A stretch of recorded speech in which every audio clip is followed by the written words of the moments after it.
हाय, आपके साथ मैं हूँ Surabhi Sharma. India TV YouTube channel subscribe करिए, बेल आइकन दबाएं। कोलकाता में चुनाव आयोग के साथ सभी दलों की बैठक जारी। चुनाव प्रचार के दौरान कोरोना गाइडलाइंस पालन करने पर होगा फैसला। चुनाव आयोग की बैठक में तृणमूल कांग्रेस की तरफ से पार्थ चटर्जी हुए शामिल। बीजेपी डेलीगेशन में स्वपन दास गुप्ता और भूपेंद्र यादव मौजूद। टीएमसी नेता डेरेक ओब्रायन की मांग, ममता की मांग पर अपनी स्थिति स्पष्ट करे बीजेपी, पूछा पीएम मोदी। और अमित शाह चुप क्यों? डेरेक ओब्रायन ने कहा, लोगों की जान बचाना जरूरी, इसलिए हमने एक ही बार में 4 चरणों को चुनाव कराने की मांग की।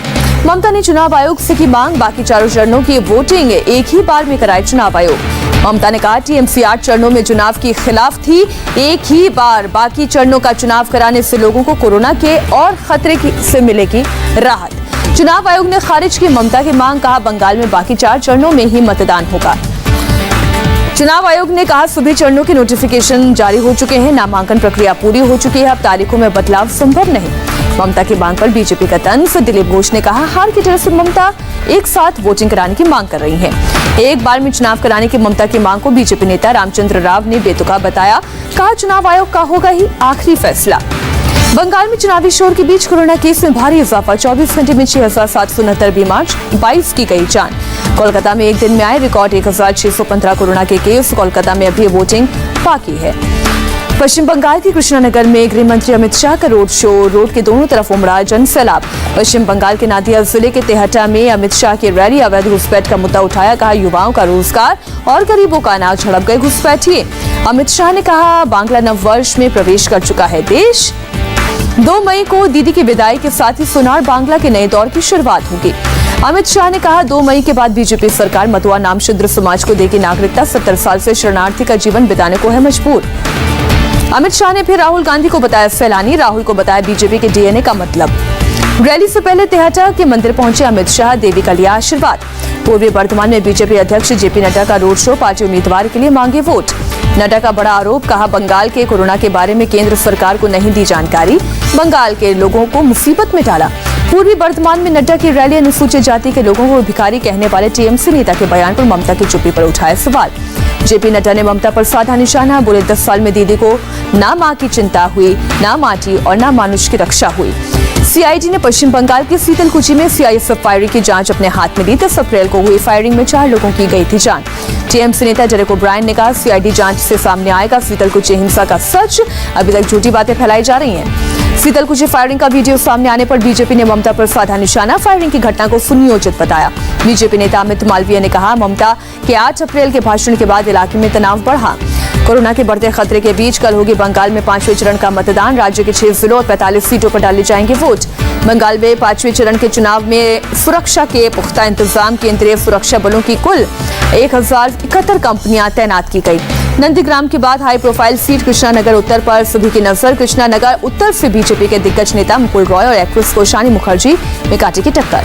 पश्चिम बंगाल के पूर्व मंत्री और शारदा चिटफंड घोटाले में गिरफ्तार हो चुके मदन मित्रा की किस्मत भी कल होगी ईवीएम में कैद।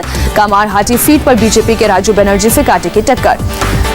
कल कुल 342 उम्मीदवारों की किस्मत का होगा फैसला। सिलीगुड़ी के मेयर अशोक भट्टाचार्य और ममता के मंत्री मृत्यु बसु की किस्मत ईवीएम में होगी कैद। 45 सीटों पर होने वाले 5वें चरण की वोटिंग ममता के लिए बेहद अहम। 2019 के लोकसभा चुनावों में बीजेपी को टीएमसी से ज्यादा मिले थे वोट।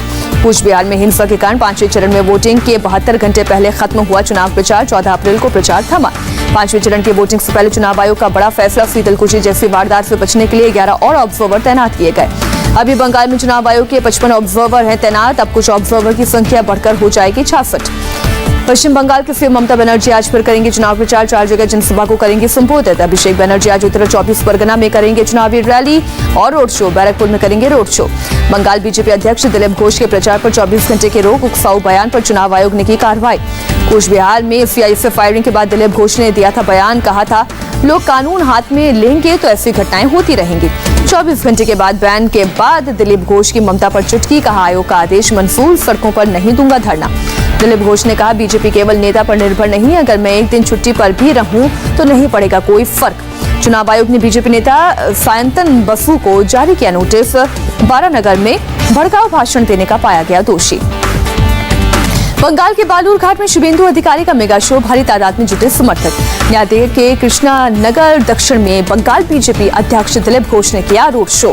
बैरकपुर के बीजेपी सांसद अर्जुन सिंह ने ममता को कहा केयर टेकर सीएम, उनकी धमकी से ही टीएमसी कार्यकर्ताओं को मिलता है ऑक्सीजन। नॉर्थ 24 परगना के भाटपाड़ा पहुंची चुनाव आयोग की टीम शारीरिक परेशानी से जूझ रहे लोगों की बैलेट के वोटिंग का इंतजाम किया। सीपीएम की मांग, चुनाव आयुक्तों और मुख्य चुनाव आयुक्तों के रिटायरमेंट के बाद किसी सरकारी पद पर नियुक्ति पर रोक लगे। कांग्रेस प्रवक्ता रणदीप सुरजेवाला को हुआ कोरोना, सेल्फ आइसोलेशन में गए। चुनाव प्रचार के लिए कई राज्यों का किया था दौरा। पूर्व केंद्रीय मंत्री हरसिमरत कौर को भी कोरोना, हरसिमरत कौर में हल्के लक्षण, घर पर खुद को किया आइसोलेट। कांग्रेस नेता दिग्विजय सिंह भी हुए कोरोना पॉजिटिव, ट्वीट कर दी जानकारी, दिल्ली में अपने घर में क्वारंटीन हुए।